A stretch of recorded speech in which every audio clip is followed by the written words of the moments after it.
പ്രിയപ്പെട്ട പ്രേക്ഷകരെ, good evening. നമ്മൾ ഹൈ ഫൈവ് ആരംഭിക്കാൻ പോവുകയാണ്. ഇന്ന് ഹൈ ഫൈവ് ആദ്യം ചർച്ച ചെയ്യുന്ന വിഷയം ലിയോണൽ മെസ്സി കേരളത്തിലേക്ക് വരുന്നു എന്ന് പ്രഖ്യാപിച്ച് കഴിഞ്ഞ LDF സർക്കാരിന്റെ കാലത്ത് കൊണ്ടുപിടിച്ച പ്രചാരണമാണ് നമ്മുടെ സംസ്ഥാനത്താകെ നടന്നത്, അല്ലെ? കായിക മന്ത്രി പ്രഖ്യാപിക്കുന്നു, സ്പെയിനിലേക്ക് പോകുന്നു, അർജന്റീന പ്രതിനിധികൾ കേരളത്തിലേക്ക് വരുന്നു, കോടിക്കണക്കിന് രൂപ നൽകിയെന്ന് പറയുന്നു. മെസ്സി ഇപ്പോ എത്തും എന്നൊക്കെ കാത്തിരുന്ന കായിക പ്രേമികൾക്ക് മുന്നിൽ മെസ്സി വരില്ല കേട്ടോ എന്ന് പറഞ്ഞ് പരിപാടിയും മടക്കി തിരഞ്ഞെടുപ്പിലേക്ക് കാര്യങ്ങൾ പോയി. എന്നാൽ ഈ കോലാഹലത്തിനിടയിൽ കള്ളപ്പണ ഇടപാട് അന്വേഷിക്കണമെന്ന ആവശ്യമാണ് ഇപ്പോൾ ഉയരുന്നത്. കായിക വകുപ്പ് സെക്രട്ടറിയുടെ ഉത്തരവിൽ ഗുരുതരങ്ങളായ കണ്ടെത്തലുകളാണുള്ളത്. ഹൈ ഫൈവ് പരിശോധിക്കുന്നു, മെസ്സിയെയും മുക്കിയോ?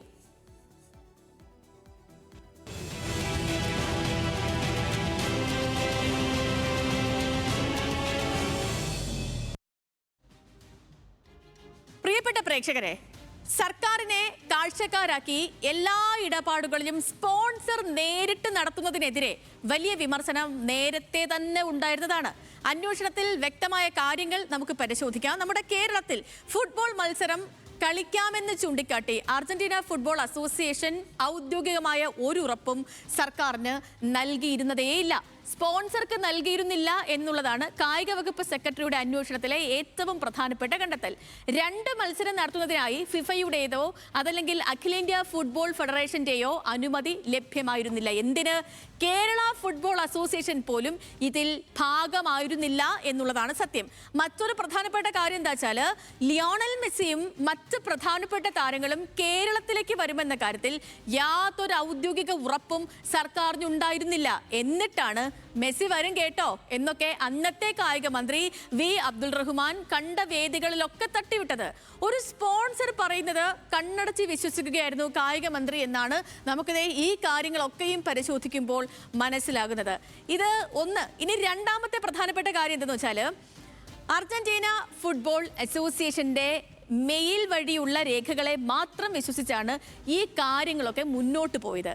അന്നത്തെ സർക്കാരിൽ നിന്ന് ഔദ്യോഗികമായ ഒരു അനുമതിയും ഈ നീക്കത്തിന് മുൻപ് വാങ്ങിയിരുന്നില്ല എന്ന കാര്യം കൂടി കായിക വകുപ്പ് പുറത്തുവിട്ടിരിക്കുന്ന റിപ്പോർട്ടിൽ പറയുന്നുണ്ട്.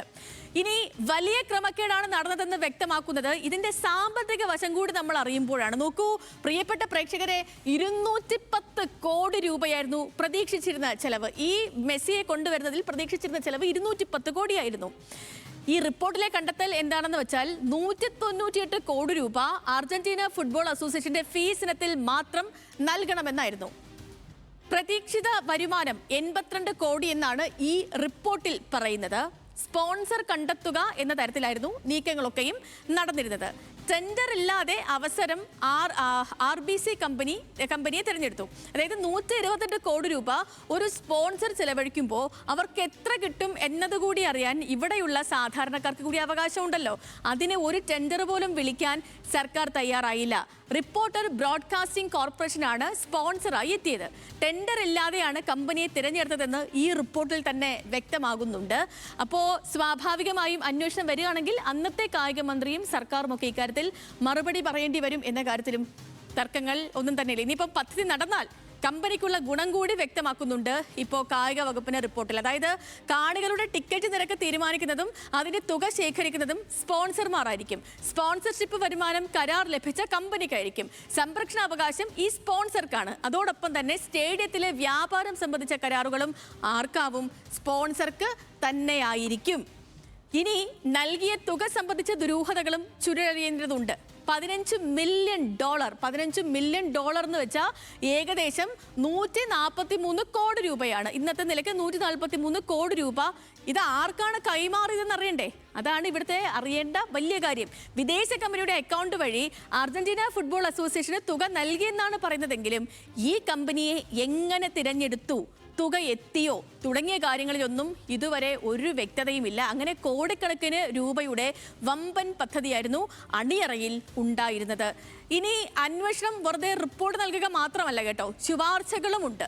സാമ്പത്തിക ക്രമക്കേട് പരിശോധിക്കണം, അതേപോലെ തന്നെ ED, SFIO, IT തുടങ്ങിയ അടക്കമുള്ള ഏജൻസികളെ കൊണ്ട് അന്വേഷിപ്പിക്കണമെന്നാണ് ഈ ശുപാർശയിൽ പറയുന്നത്. ലിയോണൽ മെസ്സിയെ കൊണ്ടുവരാമെന്ന് പറഞ്ഞ് നടത്തിയ ഇടപാടിൽ അഴിമതി ഉണ്ടെന്നും ധനവകുപ്പിന്റെ പരിധിയിൽ രീതിയിലാണ് നിലവിൽ റിപ്പോർട്ടെന്നും എല്ലാം പരിശോധിച്ച് നടപടി ഉണ്ടാകുമെന്നും കായിക വകുപ്പ് മന്ത്രി OJ ജനീഷ് പ്രതികരിച്ചിട്ടുണ്ട്. നമുക്ക് മന്ത്രിയുടെ പ്രതികരണം കേൾക്കാം. കായിക വകുപ്പ് നടത്താവുന്ന അന്വേഷണം അതിൻ്റെ കാര്യങ്ങളെല്ലാം തന്നെ പൂർത്തീകരിക്കപ്പെട്ട് കഴിഞ്ഞു. അതിനപ്പുറത്തേക്കുള്ള നടപടി എടുക്കേണ്ടത് അതിൽ ധനവിനിയോഗം നടന്നിട്ടുണ്ട് എന്നുള്ളതാണല്ലോ ഒരു പ്രധാനപ്പെട്ട ഒരു കാര്യങ്ങളാണ്. അപ്പോൾ സാമ്പത്തിക കൈമാറ്റം ഉണ്ട്, ക്രമക്കേടുണ്ട് എന്നുള്ളതാണല്ലോ ഒരു പ്രധാനപ്പെട്ട കണ്ടെത്തലിലൊന്ന്. അതിൻ്റെ ഭാഗമായതുകൊണ്ടാണ് കായിക വകുപ്പിൻ്റെ കയ്യിൽ മാത്രം നിൽക്കുന്ന ഒരു കാര്യമല്ലാത്തതുകൊണ്ടാണ് ആ ഫയല് ഫർദർ എൻക്വയറിക്ക് വേണ്ടി കൈമാറിയിട്ടുള്ളത്. മെസ്സിയെ കേരളത്തിലേക്ക് കൊണ്ടുവരുമെന്ന് പറഞ്ഞു നടത്തിയത് വമ്പൻ സാമ്പത്തിക തട്ടിപ്പാണെന്ന് യൂത്ത് ലീഗ് സംസ്ഥാന ജനറൽ സെക്രട്ടറി PK ഫിറോസ് MLAയും പറഞ്ഞു. പണമിടപാടെല്ലാം നടന്നത് ദുരൂഹമായാണെന്നും PK ഫിറോസ് പറഞ്ഞു. അദ്ദേഹത്തിന്റെ കൂടി പ്രതികരണത്തിലേക്ക്. ഇത് സംബന്ധിച്ചുള്ള പണമിടപാടുകളെല്ലാം ദുരൂഹമാണ്. ഇപ്പൊ ഏറ്റവും ഒടുവിൽ വ്യക്തമായത് ഏതാണ്ട് $300 മില്യൺ 2895 കോടി രൂപ INR ഇന്ത്യൻ രൂപയുടെ തട്ടിപ്പിന് AFAയുടെ പ്രസിഡന്റ് ക്ലോഡിയോ ചിക്കി ടാംബിയയും അതുപോലെ തന്നെ ട്രഷററായിട്ടുള്ള പാബ്ലോ ടൊവിങ്കോ എന്നീ 2 വ്യക്തികളും അമേരിക്കയിലെ FBIയുടെ അന്വേഷണത്തിൻ്റെ പരിധിയിലാണെന്നും അന്വേഷണം നടക്കുന്നു എന്നുമുള്ള വാർത്തകളാണ് ഇപ്പോൾ ഏറ്റവും ഒടുവിൽ പുറത്തു വന്നത്. അപ്പോൾ അമേരിക്കയിൽ മണി ലോണ്ടറിങ്ങിന് അന്വേഷണം നടക്കുന്ന, കള്ളപ്പണം വെളുപ്പിക്കൽ കേസിൽ അന്വേഷണത്തിന് വിധേയമായിക്കൊണ്ടിരിക്കുന്ന ടൂർ പ്രോഡ് എൻ്റർ എന്ന് പറയുന്ന ഒരു ഏജൻസിയുമായി കേരളത്തിലെ ഒരു കമ്പനി, ഒരു ടെലിവിഷൻ ചാനൽ എങ്ങനെ ബന്ധപ്പെട്ടു? അതിൽ കായിക മന്ത്രി V അബ്ദുറഹ്മാൻ്റെ പങ്കെന്താണ്? ഒരു നടപടിക്രമവും പാലിക്കാതെ, നിയമവകുപ്പോ ധനകാര്യ വകുപ്പോ കാണാത്ത ഒരു കരാറിൽ എങ്ങനെയാണ് സർക്കാർ ഏർപ്പെട്ടത് എന്നതിനെ സംബന്ധിച്ച് കൃത്യമായ അന്വേഷണം നടക്കേണ്ടതുണ്ട്. സ്പോർട്സ് ഡെസ്കിൽ നിന്ന് രുചീഷ് രവീന്ദ്രൻ വിശകലനങ്ങളുമായി ചേരുന്നുണ്ട്. Rucheesh Raveendran, good evening. Good evening Sethulakshmi. Good evening. ഇതിപ്പം ശരിക്കും പറഞ്ഞാൽ മെസ്സി വരുന്നു എന്ന് പറയുന്ന സമയത്ത് കേരളത്തിലെ കായിക പ്രേമികളൊക്കെ മനസ്സറിഞ്ഞ് തന്നെ സന്തോഷിച്ചതാണ്. പിന്നീട് ഒരു കാത്തിരിപ്പായിരുന്നു. പിന്നീട് ഒരു ഘട്ടത്തിൽ മെസ്സി വരില്ല, അതിൽ കുറച്ച് പ്രശ്നങ്ങൾ ഉണ്ടെന്ന് പറയുന്നു. അതിനുശേഷം വീണ്ടും വരുമെന്ന് പറഞ്ഞു. ഇങ്ങനെ 2-3 വട്ടം മലയാളികളെ ഇട്ട് കബളിപ്പിച്ചൊരു സംഭവമാണിത്. ഇതിപ്പം പറച്ചിൽ മാത്രമായിരുന്നില്ല, ഇതിന് പിന്നിൽ കോടികളുടെ ഇടപാട്, ഒരു ചതിയൊക്കെ നടന്നു എന്ന് വേണം ഇപ്പോഴത്തെ റിപ്പോർട്ട് വരുമ്പോൾ മനസ്സിലാക്കേണ്ടത്. ശരിക്കും പറഞ്ഞാൽ കഴിഞ്ഞ സർക്കാരിൽ കായിക വകുപ്പ് മന്ത്രി അടക്കം പെടും ഇതിപ്പോൾ വായിക്കുമ്പോൾ.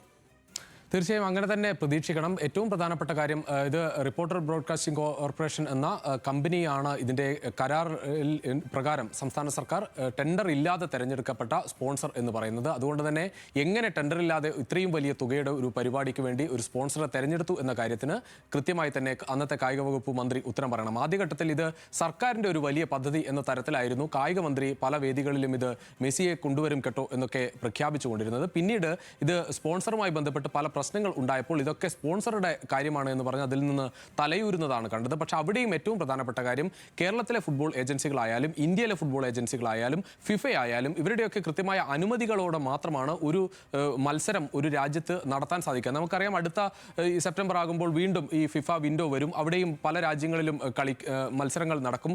നമുക്ക് തന്നെ അറിയാം, ഇപ്പോൾ ബ്രസീൽ ടീം കൊൽക്കത്തയിലേക്ക് വരാൻ പോവുകയാണ്. ഒക്ടോബർ 3 ബ്രസീൽ ടീം കൊൽക്കത്തയിൽ കളിക്കും. ഇന്ത്യയുമായി മത്സരം നടത്താൻ പോവുകയാണ്. അവിടെയൊക്കെ ഈ നേരത്തെ തന്നെ ഇത്തരത്തിൽ അവിടുത്തെ സംസ്ഥാന സർക്കാരായാലും അവിടെ നടപ്പാക്കേണ്ട സംഘാടകരായാലും അഖിലേന്ത്യാ ഫുട്ബോൾ ഫെഡറേഷനുമായി ബന്ധപ്പെടുന്നു. അഖിലേന്ത്യാ ഫുട്ബോൾ ഫെഡറേഷനൊക്കെ ഔദ്യോഗികമായി തന്നെ ഇക്കാര്യം അറിയിച്ചുകൊണ്ടാണ്, ബ്രസീൽ ഫുട്ബോൾ ഫെഡറേഷൻ അറിയിച്ചുകൊണ്ടാണ് ഈ നീക്കങ്ങളൊക്കെ നടക്കുന്നത്. പക്ഷേ ഇവിടെ സംഭവിച്ചത്, അർജന്റീനയുടെ കാര്യത്തിൽ സംഭവിച്ചത്, ഇത്തരം കാര്യങ്ങളിലൊന്നും ഒരു ഔദ്യോഗിക രേഖകൾ ഇല്ലാത്ത തരത്തിലാണ് എല്ലാ നടപടിക്രമങ്ങളും എന്നതാണ് ഇതിൽ നിന്ന് വ്യക്തമാകുന്ന ഒരു പ്രധാനപ്പെട്ട കാര്യം. രണ്ടാമത്തത്, കോടികളുടെ സാമ്പത്തിക ഇടപാട്. കാരണം ഇത് നമുക്ക് തന്നെ ഇതിന്റെ കണക്കുകൾ വ്യക്തമാക്കുമ്പോൾ അറിയാം, 210 കോടി ചെലവ് വരുന്നു. 128 കോടിയോളം രൂപ കണ്ടെത്തേണ്ടത് സ്പോൺസറാണ്. ആ സ്പോൺസർക്ക് പൂർണ്ണമായും ഒരു അധികാര പരിധിയും നിശ്ചയിക്കാതെ പൂർണ്ണമായും അവരുടെ കൈകളിലേക്ക് ഇത്രയും വലിയൊരു പദ്ധതി കൊടുക്കുന്ന തരത്തിലാണ് ഒരു കരാർ ഉണ്ടായത്. സ്വാഭാവികമായ ഒരു ചോദ്യം, എങ്ങനെ ഈ സ്പോൺസർ വന്നു എന്നതാണ് ഏറ്റവും പ്രധാനപ്പെട്ട കാര്യം.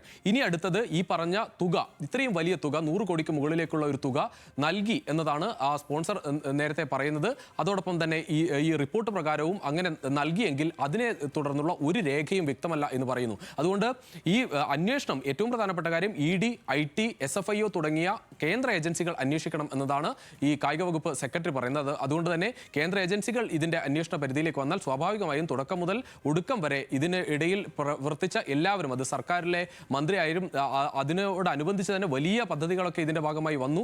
ഒരു ഘട്ടത്തിൽ കായിക മന്ത്രി കേരളത്തിൽ നിന്ന് സ്പെയിനിലേക്ക് പോയി അർജന്റീന ഫുട്ബോൾ അസോസിയേഷൻ അധികൃതരുമായി കൂടിക്കാഴ്ച നടത്തി. അന്ന് തന്നെ 13 ലക്ഷത്തോളം രൂപ സംസ്ഥാന സർക്കാരിന് നഷ്ടമായി എന്ന് തുടങ്ങിയ വിവാദങ്ങൾ വേറെയുണ്ട്. അതുകൊണ്ട് ഇത് ചെറിയൊരു ഇടപാടായിരുന്നില്ല, വലിയ സാമ്പത്തിക തട്ടിപ്പ് എന്ന തരത്തിലാണ് അന്നത്തെ പ്രതിപക്ഷം ഇന്നത്തെ ഭരണപക്ഷം ഇതിനെ കാണുന്നത്. അതുകൊണ്ട് തന്നെ കായിക മന്ത്രിയും അത് അന്ന് ഈ വിഷയമൊക്കെ ഉയർത്തി കാണിച്ച യൂത്ത് കോൺഗ്രസിന്റെ അടക്കമുള്ള നേതാവാണ് കായിക മന്ത്രിയും. അതുകൊണ്ട് വളരെ ഗൗരവത്തോടെ തന്നെ ഇതിനെ കാണുന്നു എന്നാണ് പറയുന്നത്. അദ്ദേഹം ഇപ്പോൾ ഈ ഫയൽ ഇപ്പോൾ ധനവകുപ്പിനെ പരിഗണനയിലാണ്.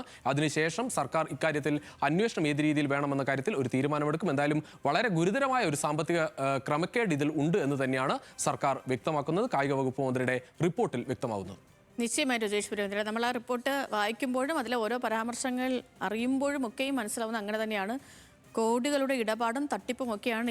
ഈ പറയുന്ന കാര്യങ്ങളൊക്കെ ശരിയാണെങ്കിൽ മലയാളികളെയൊക്കെ നല്ല അസലായിട്ട് പറ്റിച്ചു എന്നുകൂടി വേണമെങ്കിൽ വിലയിരുത്താം. ഇത്